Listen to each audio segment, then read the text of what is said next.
This is Garrett Adelstein, also known as G-Man Poker. Many people know him from the Robbie scandal, where his bluff shove gets called by Robbie's Jack 4 and him losing. Let's run the clip. So, I mean, that's what's got to be going through his head here. I think he's considering bet 3-betting, and yep, there's the all-in. There's the all-in. Garrett, like I said, he's just so experienced in bet patterns, bet sizing.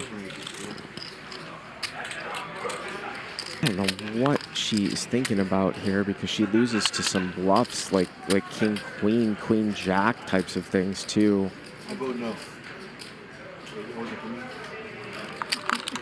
I call. She calls? I prefer once, but it's up to you. Yikes. Oh my God. Let's see the hand. So far, so good. It looks Love like it. you're ahead. What is going I on prefer here? once, but it's up to you.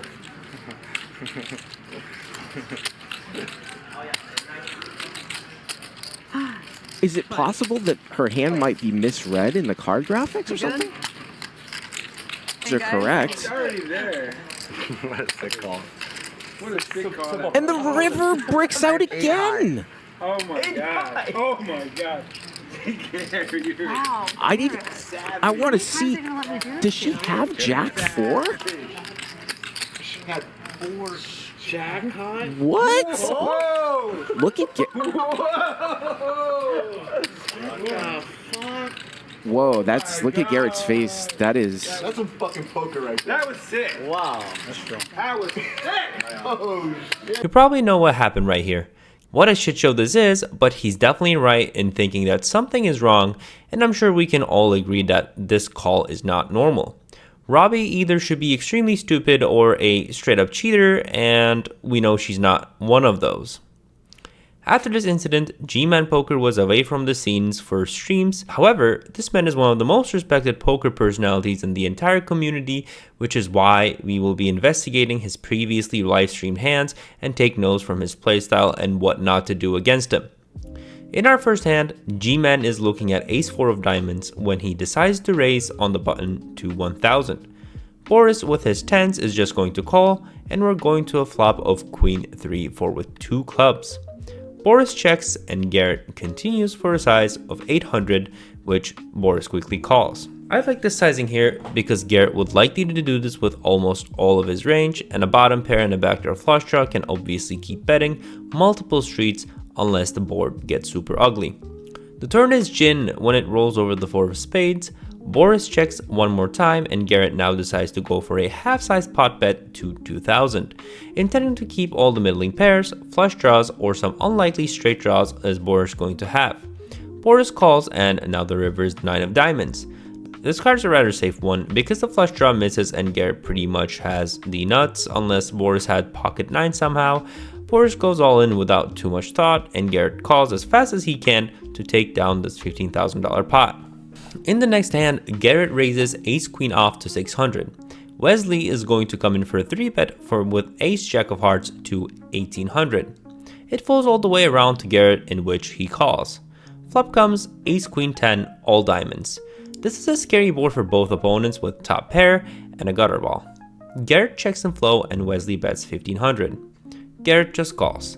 I do see some merit in raising here, but this is one of those boards where hands that absolutely crush ace-queen will call the raise and anything worse will fold. I don't know if trying to load in more money into the pot with Wesley having 20k-ish behind is a good idea, really.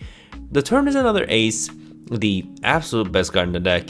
Garrett now checks to set the trap in case Wesley wants to start bluffing. Wesley does exactly that when he bets 5100. When this size is used, Wesley's saying I have trip aces or better, and we can see that he does. Ace Jack is the absolute worst hand he's going to show up with here, so assuming he'd probably check back this turn with a hand like kings or like a weaker ace. Garrett raises small here to 11,000, and action escalates very quickly when Wesley goes all in. Obviously gets snap called by Garrett. The river is the deuce of hearts, changing absolutely nothing, and Garrett, by making the right move and not raising on the flop, gets his opponent trapped in a horrible situation. In this next hand, G-Man Poker raises ace-10 off on the button to 600. Ben in the small blind called with pocket snowman and Tiger now 3-bets to 3000. With this stack depth, Garrett can justify a call to play this hand in position and Ben completes as well. We go 3 ways to the flop of Jack Ace 6 Rainbow, Ben checks, Tiger c-bets for 1/3 pot to 2500. Garrett quickly calls and we go to a turn, which is the 9 of hearts. Tiger goes for a second barrel for 10,000 and Garrett finds the call. The river bricks, which is the 4 of spades, and you'd expect Tiger to bluff barrel a lot as he was a 3-better from the big blind, so he's going to have a lot of aces, ace king, ace queen, ace jack pure, while Garrett doesn't have many. However, playing against G-Man Poker is extremely frustrating for a lot of players, including Tiger, which is why he gives up and checks. Garrett has the easiest check back of his life to win this massive pot. In this next hand, we find Garrett in a 3-bet pot with 10-9 of diamonds against Boris's jacks. Boris just calls. The flop is gin when it comes 7 deuce 10 2 diamonds. Garrett has the world here, but Boris's jacks are still ahead as an overpair and backdoor jack high flush draw. Boris leads on this board with a size of 3000. Garrett does not put too much thought and just calls because any raise in the spot will be an all-in kind of sizing given how shallow Boris's stack depth is. The turn is the 8 of hearts. Both players pick up additional draws. Boris, even though he has a stack of 6000, goes for a small bet of 3. The issue with this is, with a heavily drawing hand like the one Garrett has, Garrett is not going to have any fold equity if he misses on the river, and if he hits, Boris has already committed more than 60% of his stack to the pot, meaning that he could potentially feel obligated to call a hand like exactly he has. So on the turn, Boris should either be checking or going larger, aka all-in sizing. When the river rolls out what exactly Garrett wants, and the 3 of diamonds completes the flush, the plans do not change too much for Garrett. It even gets better when his opponent rips his entire stack in and obviously gets snap called with a 10 high flush, which is good. I know this feels like a massive heater compilation I formed for Garrett, but I'd like to draw your attention to something else as well. I want you to focus on rather the mistakes the opponents are doing to lose the absolute maximum to him. Additionally, please subscribe to the channel if you're enjoying this content. Next hand, we'll open our eyes to Ben 3-betting 10-4 off, which is normally not really recommended. Garrett looks at pocket 6s and he makes the call.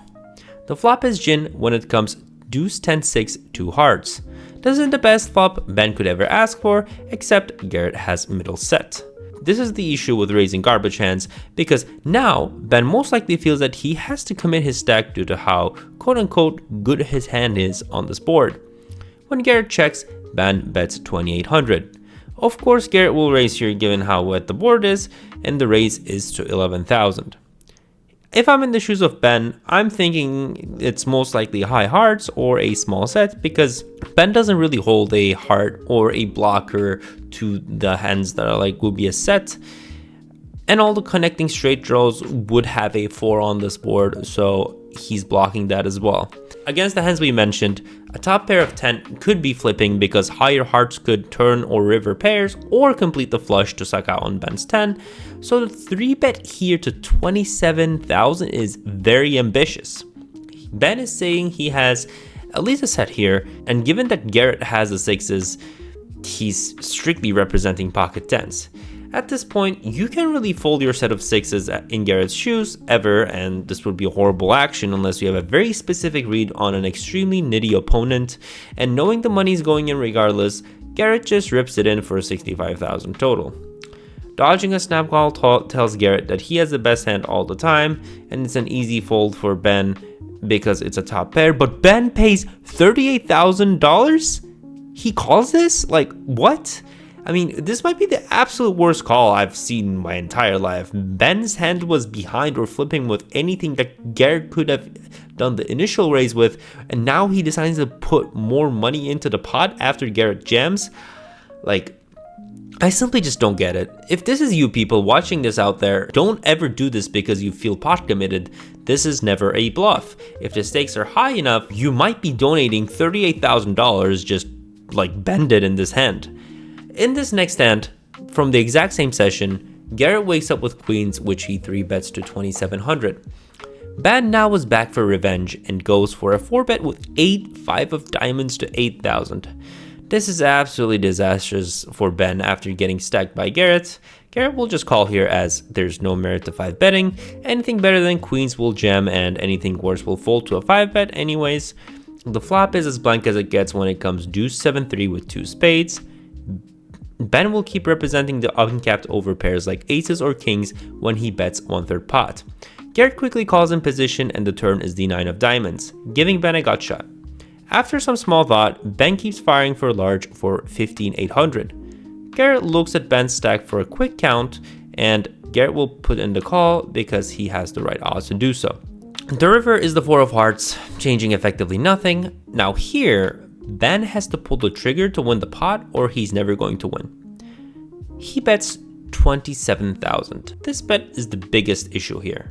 If Ben had aces or kings, he'd almost always go all in here.